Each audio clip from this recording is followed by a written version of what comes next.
This is a production of World Video Bible School. To God be the glory. We're here discussing a topic that I think you are very interested in. The reason that I think you're interested in the topic is because everybody that I know who's old enough to understand the topic at all is interested in the topic. In fact, it's the most popular topic on the internet. You type this word in, you get some 750 million sites that discuss this topic. There are thousands of magazines and books and articles, you name it, they discuss this topic. Sex. S-E-X. It's an exciting word, isn't it? It's exciting, it makes us a little bit curious, it makes us sometimes a little bit uncomfortable. You think, well, can we talk about that? Yeah, you can talk about sex. Sex is something that is very good to talk about. In fact, we need to talk about sex. What are we going to look at when we discuss sex? Well, one of the most important things that we have to look at is that sex is awesome. Now, when I say sex is awesome, here's what I mean. It's very powerful. It's something that can be very, very good, and it can be very, very bad. It's something that can be thrilling and something that can be crushing. When I say powerful, what I mean is it's got a lot of power for good, and it's got a lot of power for bad. And we just need to know the ways that we can use it for good and the ways that need to be discussed where it is bad in some cases. Now, some people think, well, if you're talking about this in a religious discussion, don't religious people think that sex is dirty? Don't Christians think that sex is bad and that you shouldn't have sex very often? In fact, I was hearing that the Puritans, way back many, many years ago, thought that you should only have sex, some of them thought once a year, and that was between a married couple. One time a year, because they thought that it was something that wasn't good necessarily, and you should only do it very, very, very, very minimally. Well, do Christians think that sex is bad? No. The Christians don't think that sex is bad. They don't think that it's something dirty.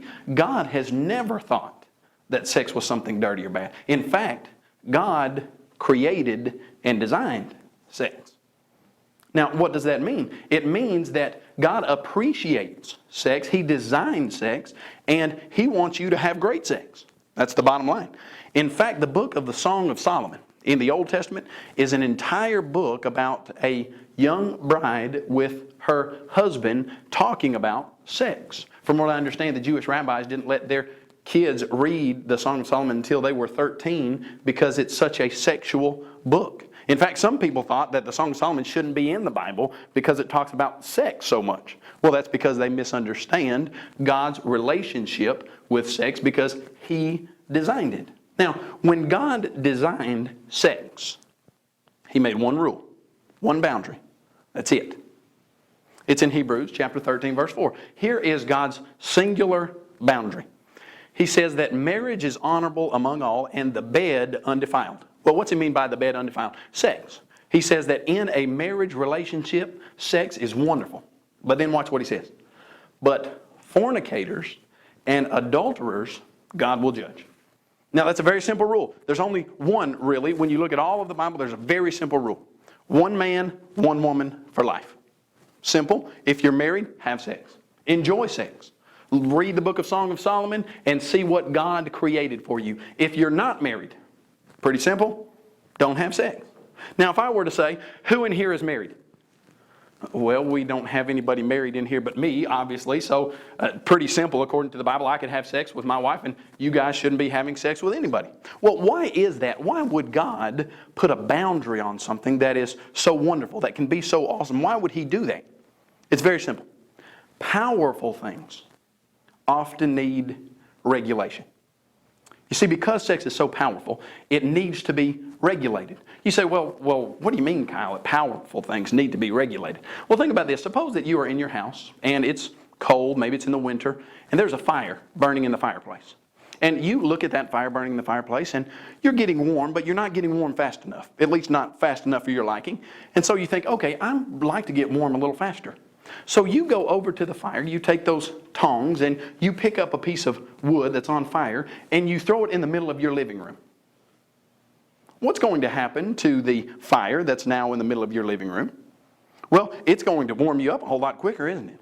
Oh yeah, it's going to probably catch the carpet on fire, and then it's probably going to go to the furniture, and then it's probably going to go to the sides of the house, and pretty soon, within a couple hours, your entire house is going to be burned down. Why is that? Well, because fire is good within its boundary, but you get it outside of its boundary, and it can cause some very serious destruction. Several years ago, I read a story about a man who bought a push mower, a push lawnmower, and he was going to mow his grass with it, but then he decided, I think I'll cut my hedges with this. You ever cut your hedges with a push lawnmower? Well, this guy hadn't either, and so he decided he was going to try to do that, and he chopped 2 of his fingers off. So he sues the lawnmower company and says, in the instruction booklet, you didn't tell me not to use this lawnmower as a hedge trimmer. Now, what was his problem? His problem was he had something that was powerful that could cut his fingers off, and he used it in a way that it was not designed to be used. He tried to cut the hedges with it, and ultimately it cut his fingers off. You see, sex is wonderful. It's great in marriage. Now, some people want to make some little categories like, well, Kyle, we're not married, but we're going to get married. How does that work? We're not married, but we've already said that we're going to get married. We've been together for at least 3 or 4 weeks, and we've decided that we're perfect for each other, and we're going to get married. Think about that for a second. Suppose that there was a car down at the car dealership, and you decided you were going to buy that car. And so you started saving your money. It was several $1,000s, and you had maybe $1,000 or $2,000 saved, and you were going to go buy that car. But one day you just decided you were going to go paint flames on the side of that car. So you took your flame stencil and your paint, and you went up to the car lot, and you started painting flames on the side of that car. And the owner of the car came out and said, "What are you doing?" And you said, "Well, I'm painting flames on the side of this car." He says, "Well, you don't own the car." You say, "Yeah, but I'm saving up, and one day I'm going to own the car." Well, do you get to do things with the car when you don't own it like you would if you did own it? No. And lots of times, if we're honest with ourselves, we know that when that pact is made that, oh yes, we're going to get married, lots of times that never happens. Another person might say, "Well, Kyle, we love each other." No, I mean, Kyle, we really, really love each other. You don't understand. We're perfect for each other. I mean, we finish each other's sentences. We fit together like a hand in a glove. Do you know that that was never a prerequisite for sex? There's only one rule about sex. It's very, very simple. It's not hard to understand. You don't have to have a PhD or a terminal degree to understand it. Here's the rule. Very simple. If you're married, have sex. If you're not, don't have sex. It's that simple. One of the reasons that God made it like that is because sex acts like a very powerful bond between 2 people. Now, I've asked Robert to come help me with this discussion. Robert, if you would, come up here, and we're going to illustrate how sex acts as a bond. Robert, come on up here, and we're going to say that this piece of tape is like the act of sex. Now, what God has done with sex is designed it so that when 2 people have sex, the Bible says they become one flesh. It's a bond. It sticks people together in a way that nothing else in the entire world does. So suppose that we have this bond and we stick it to another person.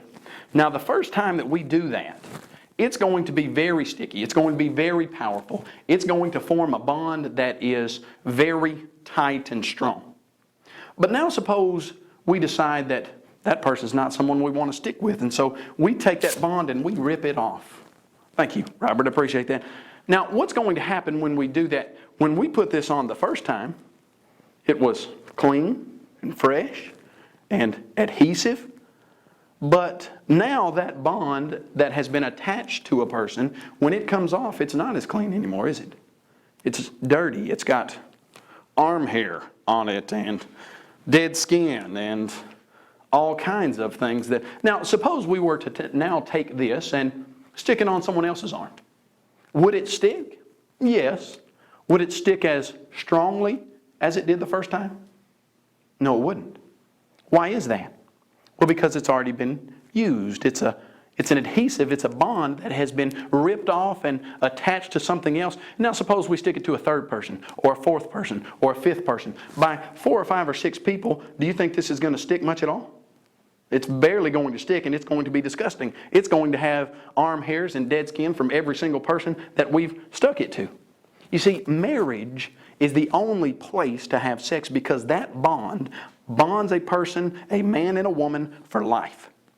But when you start bonding outside of marriage, what you start getting is something that's very dirty, and you start becoming numb to the power of the sexual bond. And instead of treating people with respect, like God designed the marriage relationship to have with a sexual relationship, you start treating people as objects, and you don't bond to them as people.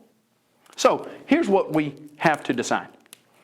Can you have sex before you're married? Now, when I say can you, what I mean is it physically possible to do that? Oh yeah, people do it all the time.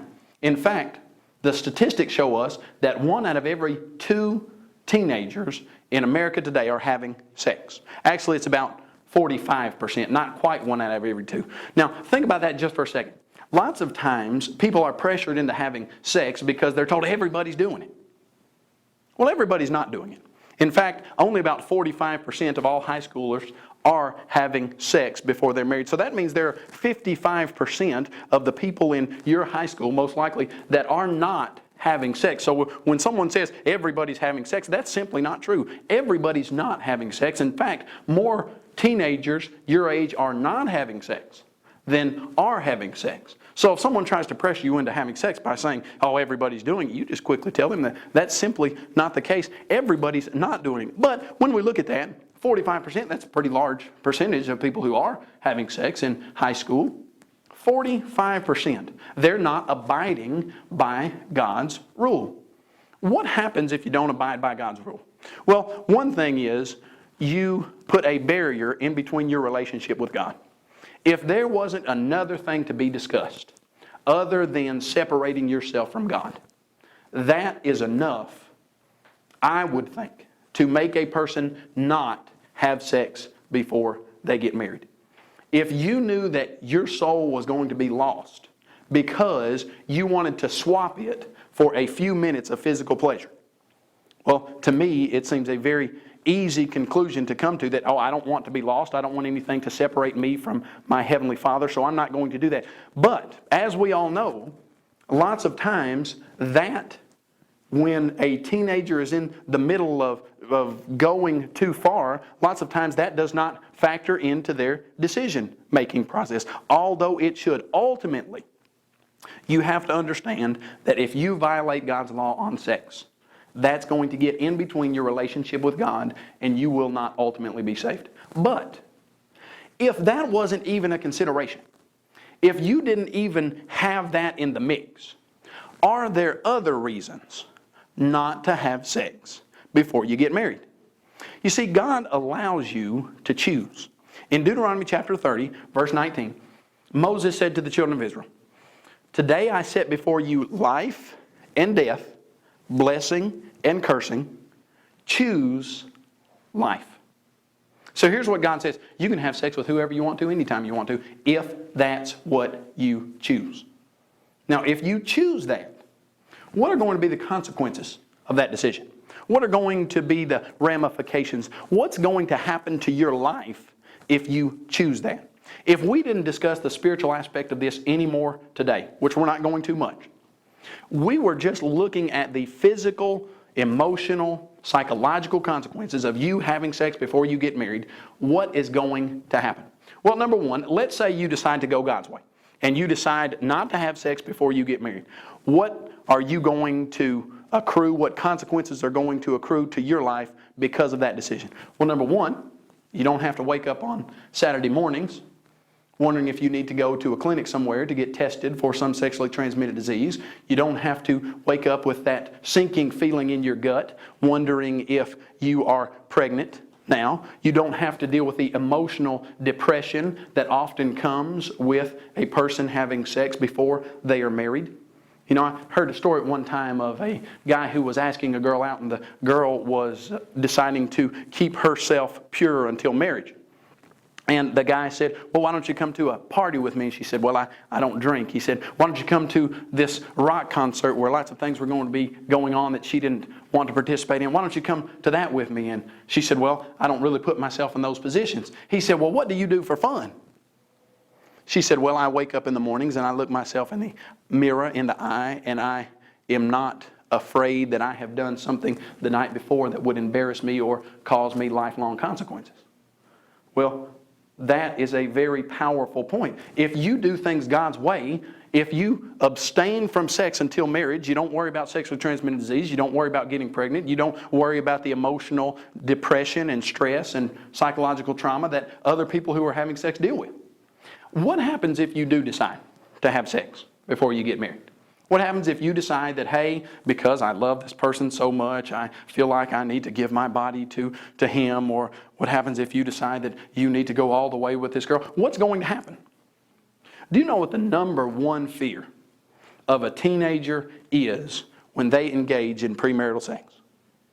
The number one fear. Oh no, what if I'm pregnant? That's the number one fear of a teenage girl, and that's the number one fear of a teenage guy. What if you get pregnant when you're having sex? Do you know that pregnancy is not a disease?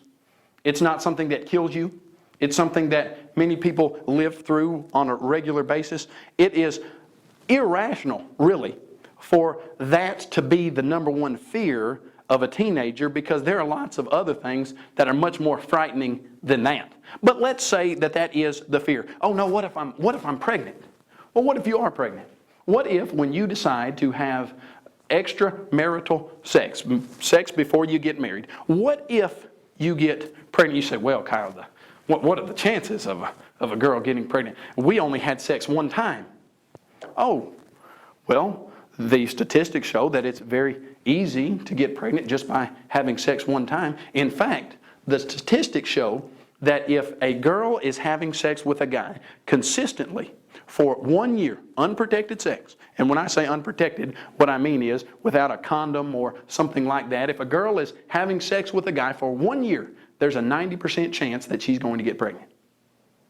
Well, you say, that's not going to happen to, oh, that's not going to happen to me, is it? Do you know how many girls every single day think that it's not going to happen to them? Think that, no, I'm not going to get pregnant.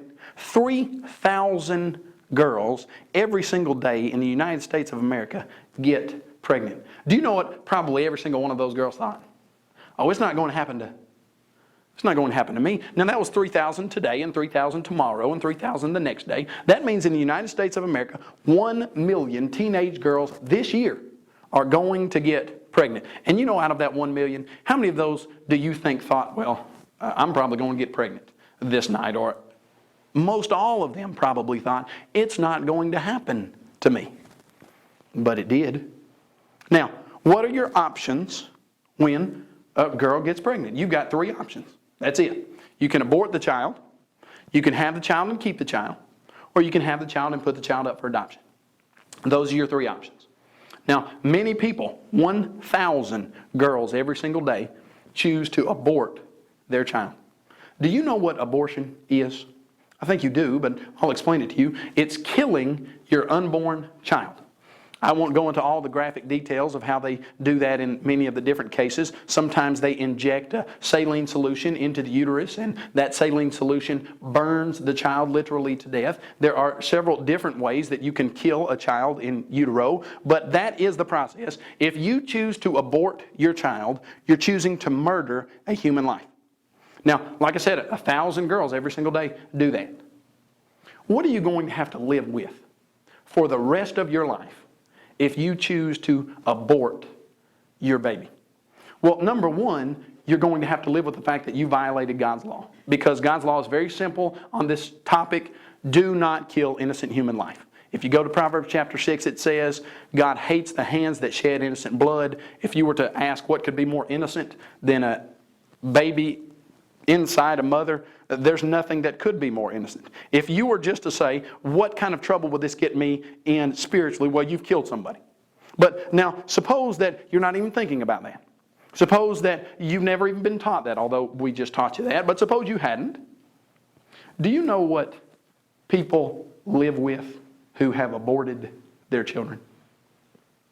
It's not like the guilt or the emotional depression goes away after a year or 2 years or 5 years. They live with the fact that they killed their baby every single day of their life for the rest of their lives. Do you know that many girls, after they abort their child, calculate how old that child would be at this certain date? They think about how their child would be playing with other children around in the neighborhood. They think about what school grade that their child would be going to and what math problems he would be doing. Did you know that the rate of suicide among girls who have decided to abort their children is some 5 to 7 times higher than the rate of suicide among those who do not choose to abort a child? Why is that? Because the guilt and the depression will plague you till your dying day, most all of the time, if you choose to abort a child. Now, if I were to say, who wants to feel guilty for the rest of their life? I doubt that I'd have any takers on that. If I were to say, who wants to contemplate the idea of suicide and wish that they were dead because of something that they've done in the past, I doubt that I'd have any takers on that. Now, what if I said, who wants to abort their child? Well, see, people think that that's a different question, but it's not a different question at all. Can you get forgiveness for that? Could you get forgiveness for aborting a child? Let me ask you a question. If you had a 2-year-old, suppose you had a 2-year-old child and you were the mother of that child, you raised that child until he was 2, and then you took him behind your house, shot him, and buried him in the backyard. Could you get forgiveness for killing that 2-year-old? You could. According to the Bible, the blood of Jesus Christ is powerful enough to forgive you from any sin that there is. Do you think after you obeyed God and asked for forgiveness and received forgiveness from God, that would take away the image in your mind of what you did? Oh, no, it wouldn't. You see, God will forgive a person of a sin. There's not a sin out there that you can do that God wouldn't forgive you of if you obeyed Him and repent. But He doesn't take away the physical, emotional, psychological consequences. Do you think if you actually shot a 2-year-old for the rest of your life, in your mind, you would have that picture of the gruesome, horrible deed that you've done? You would. And that's the exact same way it is with abortion, when you understand that it's murder. So we say we've got 3 options. Number 1, you could abort your child. Number 2, you could have your child and keep it. Now, that happens. What's going to happen to a girl who decides to have her child and keep it? Well, number 1, 1/3 of all of the girls who decide to give birth to their child and keep it are going to drop out of high school. When they do that, what that means is 80% of all the girls who decide to keep their children are going to live at poverty level for at least 10 years, and then about 50% of them are going to live at poverty level for the rest of their lives. So if you decide to have your child, you're most of the time not going to get a high school degree, which you're going to need to get a good job. Since you're not going to have that, you're going to get a job somewhere like at maybe a Subway or a McDonald's, and you're going to make minimum wage, maybe just a little bit more. And then suppose that your child gets sick. You send your child to a daycare, your child gets a fever. Well, all daycares that I know, they don't allow a child with a fever to stay there, and so you're working at Subway, and the daycare calls you and says you need to come and get your child. So then you get off of work, you go and get your child, and for 24 hours a day, 7 days a week, you are going to take care of that child. You're going to have to make sure that that child is fed. You're going to have to make sure that that child has a place to stay, that someone is taking care of that child. You're not going to be going to football games on Friday night like all the other teenagers are. You're not going to be doing all the other fun things that the teenagers are doing. You are forfeiting your teenage years to take care of this child that you have given birth to. Now, am I saying that's a wrong decision? No. I'm certainly saying it's a much, much better decision than the immoral decision to abort the child. What I'm saying is you had a good option. You had a good choice before you had sex.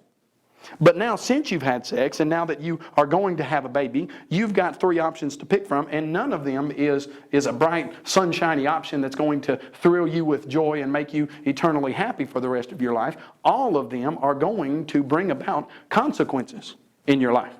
You have your child, and that child is going to depend on you for 18 years until that child's 18 years old. Now, when we think about this, obviously we've been talking to the girls mostly here. Did you know, girls, that guy who looked into your eyes and said, I'll always be there for you, baby.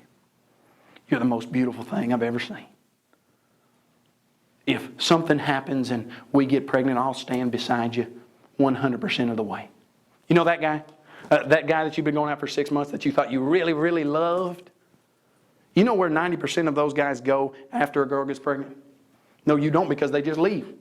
They aren't around for that girl who's gotten pregnant. They're not around to be the daddy that they promised they would be. They're not around to be the support system that they said they were going to be for you. They don't go into the clinic with you and go through all of the baby process with you. You get your mother or your grandmother or someone else to do it, and you walk into that doctor's office and you see the married couples going through this exactly like you envisioned in your mind happening before you got pregnant as a teenager.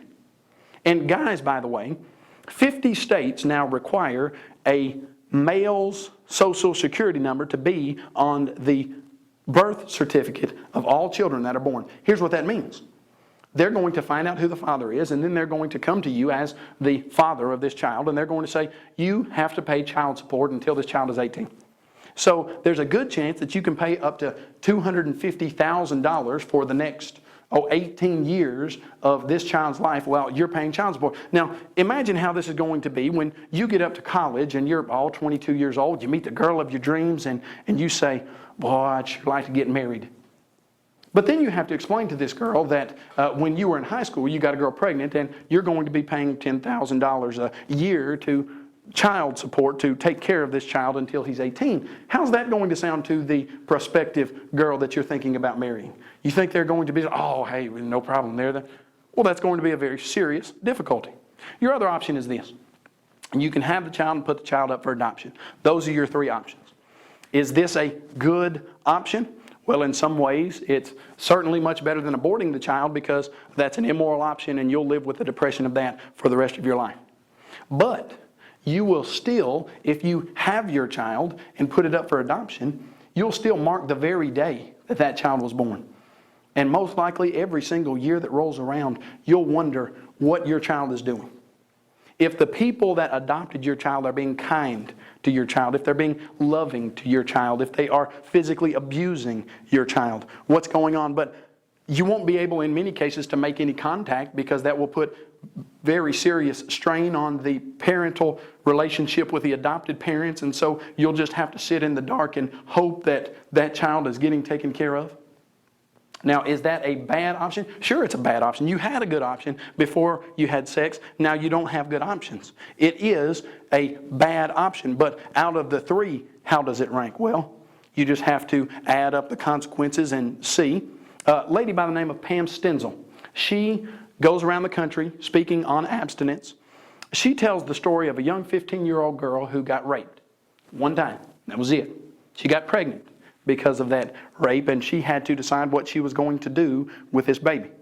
Now, in her case, she hadn't just messed up and had sex. She was raped, and many people would have thought, well, that would be an okay situation to kill the child. Well, of course, the Bible wouldn't recommend that at all. It would still be an immoral decision. But her 15-year-old mother, the 15-year-old mother of this baby, decided to have the child. And she did. She brought the child into the world, gave the child up for adoption.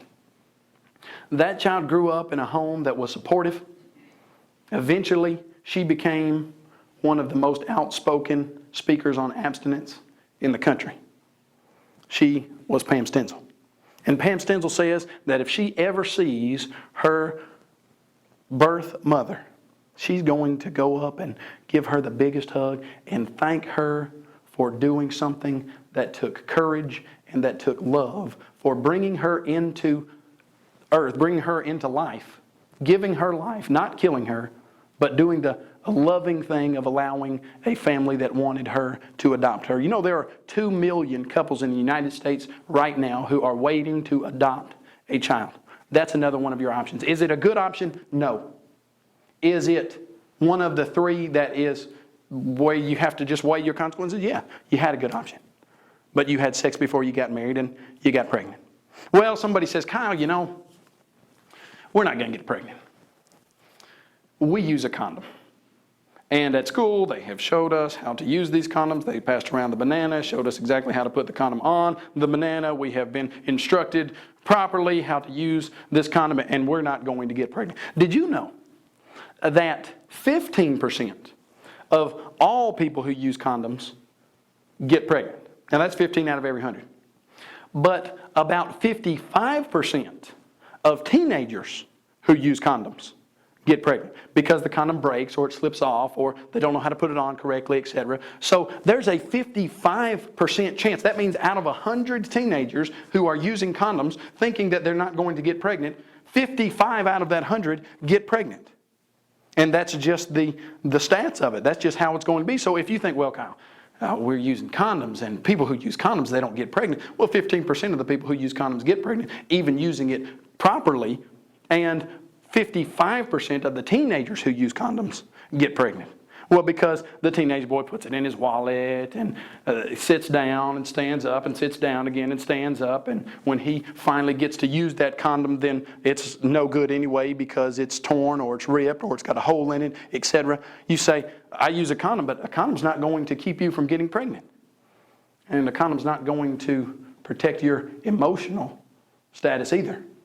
A condom's not going to keep you from becoming depressed. Do you know that teenagers who are having sex before they get married are much more likely to be depressed, much more likely to be despondent, much more likely to have a pessimistic outlook on life, to be less happy, to enjoy things much less?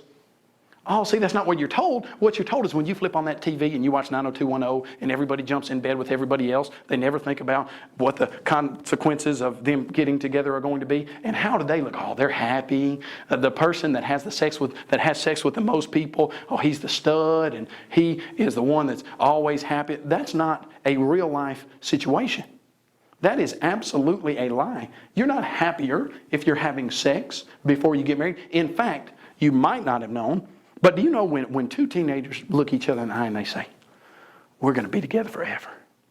We love each other. Let's have sex. Do you know when they do have sex, do you know what the average length of time that relationship is going to last after that sexual encounter? 3 weeks. Those two that pledged their love to each other, that thought they were the perfect couple, they start having sex. In 3 weeks, they're going to be broke up. And many times, they're going to be having sex with someone else. And that relationship is not going to even last as long. And then they're going to, well, you see what's going to happen. 3 weeks after the average teenage couple gets together and has sex, their relationship ends. Well, that's not how you think it should be, is it? You would think that sex is a bond that fits two people together where, well, when you're outside of marriage and that bond is applied in a way that's incorrectly, it doesn't keep two people together. It separates them. And what happens is the relationship loses any amount of respect, any amount of true love, any amount of honoring another person, and it becomes a relationship that's based solely on the physical aspect of sex. You say, well, Kyle, I know we're not going to get pregnant because we don't have sex. We do other stuff. Oh, like what? Like other stuff. Well, we have oral sex. Okay, now think about that statement just for a minute. You do what? You have oral what? Oral sex. Oh, no, you say, you can't get pregnant doing that. Well, let me explain to you just a little bit about what happens. If there is any possible way that a sperm comes in contact with a place to swim into a place where it needs to find an egg, then you can get pregnant. So if you think that just by not having intercourse, you're not going to get pregnant, well, that's not the case. But you say, well, Kyle, the way that we do it, we take precautions. There's no way that's going to happen. Okay, maybe not. Maybe you're not going to get pregnant. But do you remember what I said? That's not the worst thing that can happen to you. There are over 30 sexually transmitted diseases that you can catch. And when I say can catch, what I mean is that there's a good percentage of a chance that you will catch if you are doing those other things. And let me explain this to you. Every single sexually transmitted disease can be transferred by intercourse, by oral sex, through anal sex, or just from other physical skin contact. You see, the medical definition of sex is any genital contact between two people. That means hand to genital, that means mouth to genital, and that means genital to genital. And let me say this, every single sexually transmitted disease can be transferred while a condom is in use. You see, what you've been told is, well, we're having safe sex because we use a condom. That is not safe sex. You can catch every single sexually transmitted disease while you are using a condom. And in the next lesson, we're going to document in detail several of those sexually transmitted diseases and what will happen if you catch one of those and what you will need to do if you actually have one of those now, etc.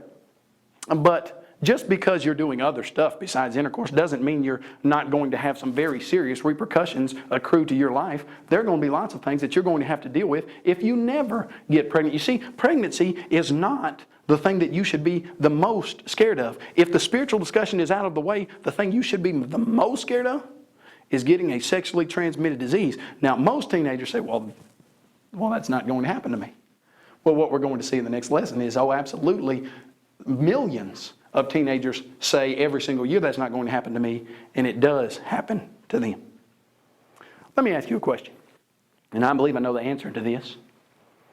Do you want to be depressed more than the people around you?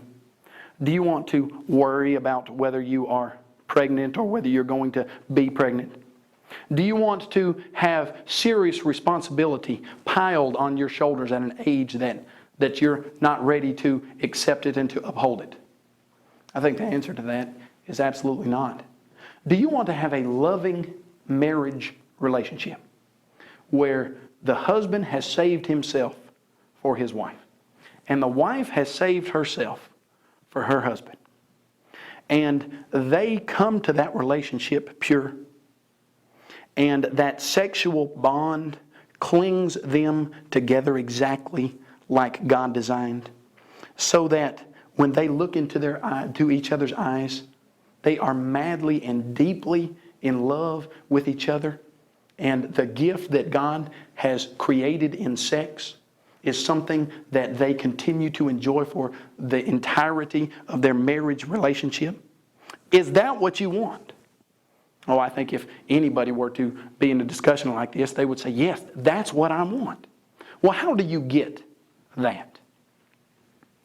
I was listening to a story about a man who went to the airport the other day, and as he was waiting for the person he was waiting for to get off of the airplane, he saw an older gentleman. And it wasn't all that old, it was about 50, coming off of the plane, and he saw his family there, that older gentleman's family.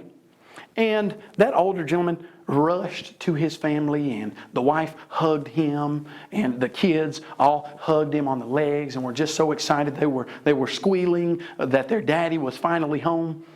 And this young man who was watching this was so engrossed in the picture, watching it so intently that he didn't realize that he was staring, but he was. And as he stared, he saw that father bend down and kiss that youngest child on the forehead, and then hug that middle child. And then he said, I've saved the best for last. And give his wife a passionate, passionate kiss. And the young guy was sitting there staring, watching, and the older gentleman looked over and saw that this young guy was watching and said, can I help you? And the young guy said, oh yes, I was just wondering, how long have you been away? And the older gentleman said, 2 whole days. The young guy thought, boy, I sure hope that I have a relationship like that with my wife when I get to be your age. And he said the older gentleman stopped right there and he looked him dead in the eye. He said, don't hope for that. Decide to have that. There is no possible way that you will have a marriage sexual relationship that you want to have with your spouse if you don't decide right now that you're going to save yourself for that person that you truly and madly and deeply fall in love with and pledge your love to for the rest of your life. I hope you will decide that you're going to have everything that God wants you to have out of sex.